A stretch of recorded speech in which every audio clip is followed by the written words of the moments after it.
Bonjour, je suis Anaïs de Valcourt, je suis herboriste thérapeute accréditée à Saint-Jean-de-Matha. Je suis venue aujourd'hui pour faire une balade d'identification des plantes médicinales qui poussent à l'état sauvage un petit peu partout au Québec. OK. Dis-moi, Anaïs, est-ce que tu es contente de comment la visite s'est déroulée, du nombre de participants? Est-ce qu'il était participatif? Est-ce qu'il y avait beaucoup de questions? Oui, tout à fait, j'étais très contente. Il y avait vraiment beaucoup de monde. On a goûté à plein de plantes. Tout le monde était game de goûter un peu tout ce que je présentais, même si tout le monde faisait des grimaces en goûtant. Fait que c'est tout le temps agréable dans ce temps-là. Il y avait des questions tout à fait pertinentes. Puis, c'était vraiment une très belle activité cet après-midi. Anaïs, est-ce que tu peux nous parler un peu de où tu pratiques, où dans le fond tu fais ton travail? J'imagine que c'est dans la région de Lanaudière. Et comment tu occupes tes journées en tant qu'herboriste? Okay. Donc, mon bureau de consultation est situé à Saint-Jean-de-Matha. C'est aussi là que je fais la plupart de mes cueillettes. Donc, je mets mes consultations dans la journée et entre différentes consultations, je vais dehors cueillir des plantes. Ces temps-ci, je vais cueillir beaucoup de millepertuis, du trèfle rouge, un petit peu d'acheter millefeuille. Le tilleul vient de finir. Donc, je passe mon temps soit à cueillir, soit à faire la consultation ou à faire la vaisselle parce que ça fait beaucoup de vaisselle, faire des teintures et des choses comme ça. Donc, c'est très occupé comme journée. Donc, il ne reste pas beaucoup de temps pour faire la comptabilité et malheureusement, la gestion quotidienne. J'imagine, en tant qu'herboriste, tu dois trouver qu'on sous-utilise les plantes qui ont vraiment des vertus fascinantes, comme on l'a appris dans la visite.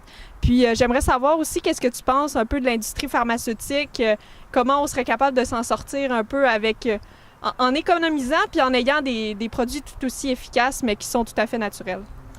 Bien, c'est sûr que je trouve que les plantes sont vraiment sous-utilisées, surtout que les gens ne savent pas qu'on peut se soigner avec les plantes, qui sont tout le temps étonnés de savoir que quelque chose aussi simple que le pissenlit, ça peut soigner des tonnes de problèmes.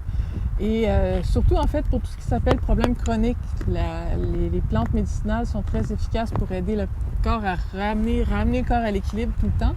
Donc, tandis que les médicaments sont plus efficaces pour supprimer des symptômes. Donc, les plantes sont un peu moins efficaces. Disons que je veux gérer juste la douleur.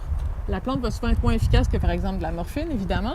Sauf que souvent, je vais aller travailler sur le problème en profondeur. Donc, à long terme, je vais me porter beaucoup mieux si je prends des plantes que si je fais juste supprimer les symptômes comme je le ferais avec souvent des médicaments. C'est sûr qu'il y en a qui vont supprimer la cause, mais les plantes ont un effet plus travaillé en profondeur. Donc, plutôt que disons, un antibiotique, ça va supprimer la cause d'une infection qui se trouve être une infection bactérienne, mais avec les plantes, je peux en plus de ça aller travailler sur le système immunitaire, aider le système immunitaire à mieux se remettre de l'infection puis à faire qu'il ne retombera pas malade 3 mois plus tard ou 2 semaines après. Donc, autant les plantes médicinales sont efficaces pour guérir toutes sortes de maladies qu'elles sont économiques, si je comprends bien. Oui, surtout si en plus il fallait qu'on paye le vrai prix des médicaments. Là. J'ai parfois des gens qui viennent me voir en consultation. Heureusement, ils ont des assurances ou de l'assurance du gouvernement, mais il y a certains de leurs médicaments qui leur coûteraient des milliers de dollars par mois, alors que quand bien même je donnerais vraiment beaucoup de plantes, ça ne remontera jamais à plusieurs milliers de dollars par mois pour qui que ce soit, on s'entend là-dessus.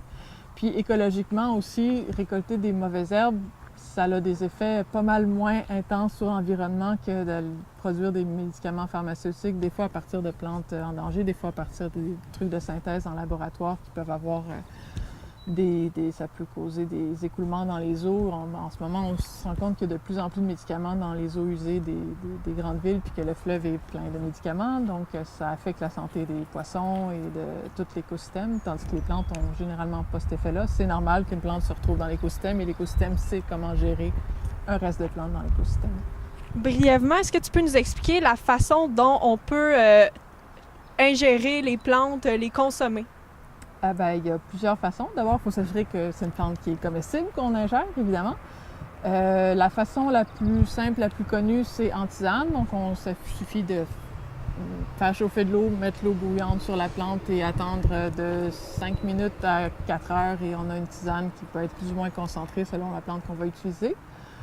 Mais ça demande tout le temps un petit peu de temps. Donc, au moins, faire chauffer l'eau, attendre que la plante infuse, ça prend un minimum quand même de 10 minutes. Si on est quelqu'un qui est tout le temps pressé dans la vie, il y a aussi les teintures mères. Donc ça, c'est des plantes qui ont macéré dans l'alcool ou dans le vinaigre. L'alcool ou le vinaigre est allé extraire les constituants actifs de la plante, puis après, on fait juste filtrer ça, puis on prend quelques gouttes de cette substance-là. Ça, c'est une façon très efficace d'aller extraire les plantes. Puis souvent, l'alcool va aller chercher beaucoup plus de constituants actifs que ne le ferait la tisane. Donc, une teinture mère va être plus efficace pour certaines plantes que ne le serait une tisane. Puis en plus de ça nous permet d'utiliser des plantes fraîches, pas fraîches, mais certaines plantes, en séchant, perdent leurs propriétés. Par exemple, l'ortie pour les allergies. Si je fais une teinture mère avec de l'ortie fraîche, je vais pouvoir l'utiliser à l'année, tandis que l'ortie en plein hiver, ça ne marchera plus de trouver de l'ortie frais en hiver. Donc, la teinture mère fraîche va me permettre d'avoir cet effet-là à l'année. Merci beaucoup, Anaïs. C'était vraiment une activité intéressante. J'espère qu'on pourra poursuivre avec l'activité de transformation des plantes. Au plaisir de se retrouver. Au plaisir de se retrouver. Merci beaucoup. Bye bye. Salut.